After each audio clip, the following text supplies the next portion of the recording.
on the News Channel 5 network. This is the plus side of Nashville.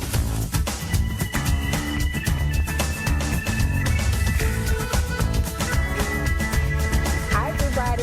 I'm Jawanda Coleman, and welcome to the plus side of Nashville. Thank you for joining us. You know, there's no denying that Music City is home to some of the most talented visual and performing artists in the world. For the past 5 years, October has been the month set aside in Nashville to celebrate art. At October, everything from music to crafts, film, and more are showcased all around the city. And we're going to tell you about some of the incredible events you can participate in this year's big celebration. But first, a local well-known author recently made a big change in her career. Joanne Paget, author of the Vampire of Camelot book series, decided to take a pause in her writing career to focus on the fight against cancer. And to help her do that, she's recently established a nonprofit organization called Cancer's Journey to help fund cancer research. And Joanne Paget joins me now with more. And I am so delighted to have you, so many fans who read your book series and know you as this wonderful writer and love your work in that genre. Absolutely. Well, now you've sort of decided you're going to put that all aside because you recently had an episode, an event in your life that has totally changed the way you feel and your outlook on life right now.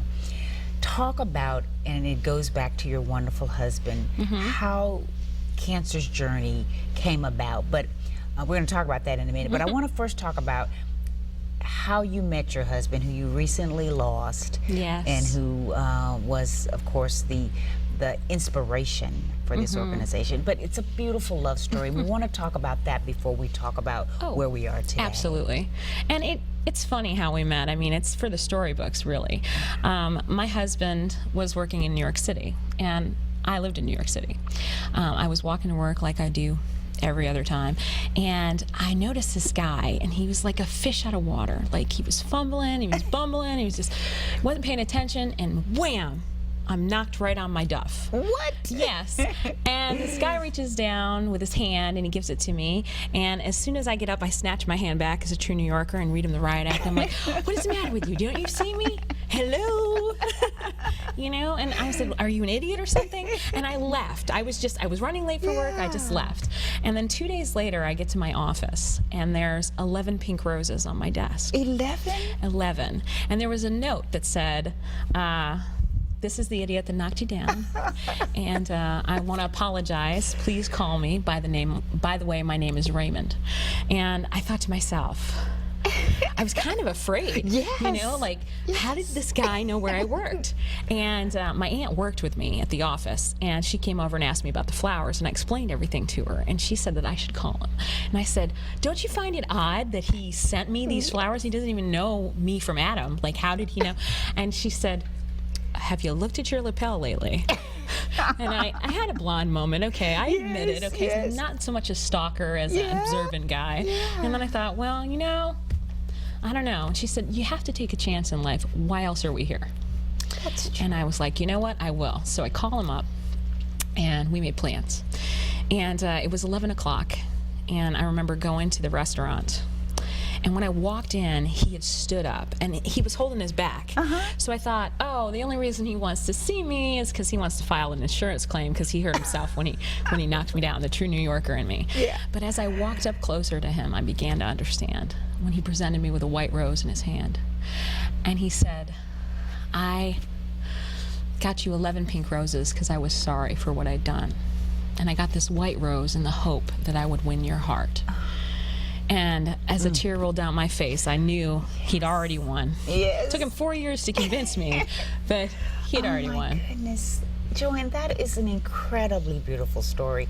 And your love story has continued on through the years. Tell us about how Raymond passed, when he passed, and what brought you to decide you wanted to start a nonprofit.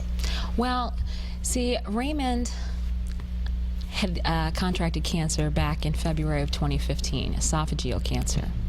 And he battled with it a long time, and he fought with everything in him. But it was his time to go. On March the 6th, he passed away. Of this year. Yeah, and we were married for 13 years. 13 years. And, 4 days after he died, I had a dream.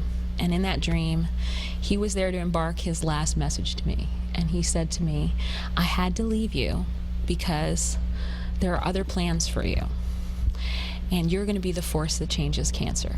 You're going to be the advocate to millions of cancer fighters out there. And you're going to garner awareness to these unpopular cancers through education.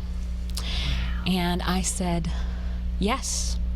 Because when you think of esophageal cancer, the first thing that comes to your mind was, did he smoke? How much did he smoke? Did he chew tobacco? Did he drink? Well, unfortunately, my husband did none of those things.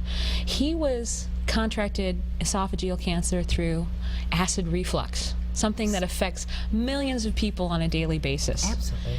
And that's why cancer's journey is so important, because of information like that.